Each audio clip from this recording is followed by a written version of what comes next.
Imagine a small suburban high school. Bright lockers, football games, cafeteria whispers. Now, imagine this same place harboring a secret game. A game that started with harmless dares like text your crush or steal a teacher's chalk.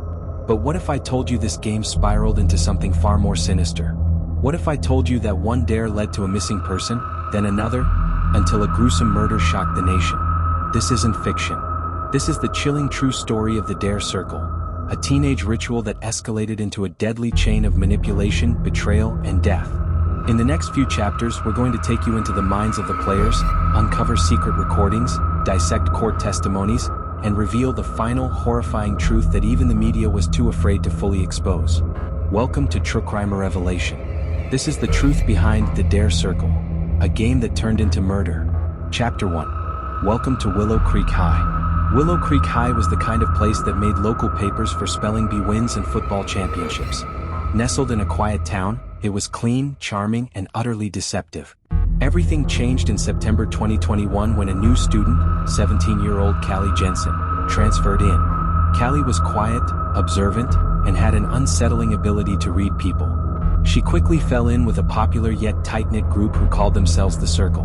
To outsiders, they looked like the typical teen clique. But inside the Circle, there was a hidden game, one that required absolute secrecy and absolute participation. They called it the Dare Circle. The rules were simple: complete your dare or suffer the consequence.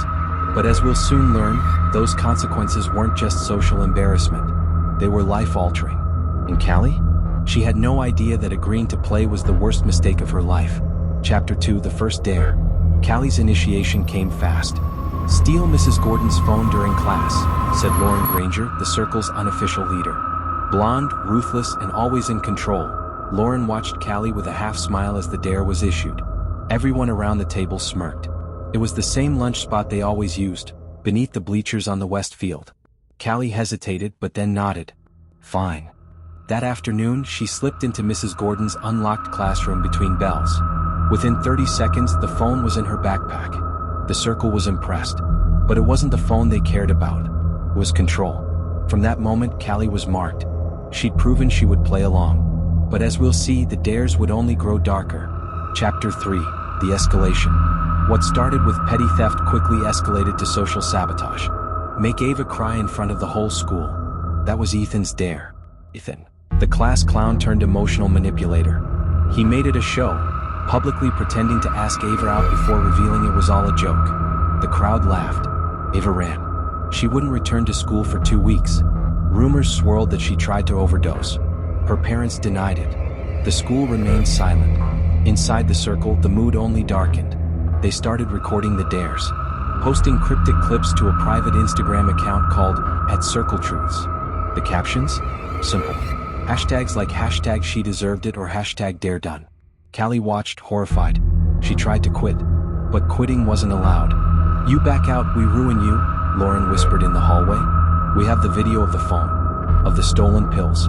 You think your record will survive that?" Trapped, Callie played on. Chapter 4: The Dare That Disappeared Her. It was Paige Monroe's turn. Sneak into the old storm tunnel behind school. Stay there for 30 minutes alone. Everyone laughed. Harmless. Easy. Paige never came back out. The next morning, her phone was found shattered near the entrance. Her backpack was in the tunnel. But no Paige. Panic swept the school. Police were called. Search parties were formed. But the Circle? They stayed silent. Callie knew something was wrong. That night, she received a message from a blocked number. "We told you no quitting."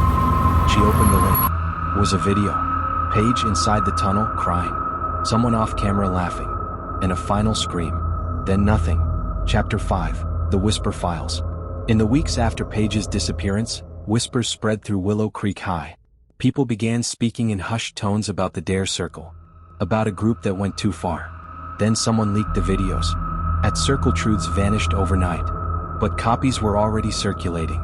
Callie began documenting everything. She started keeping voice memos, screenshots, messages, all stored in a hidden folder labeled Homework. One voice memo captured Lauren saying, "It's not our fault if she freaked out. We just dared her. We didn't kill her." But the police disagreed. Chapter 6: The Arrests Begin.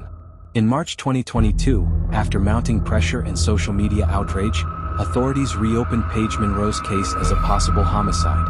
Callie, terrified and alone, turned over her evidence. It was explosive. 6 students were arrested. Lauren, Ethan, Tyler, Jordan, Mia, and yes, even Callie, initially.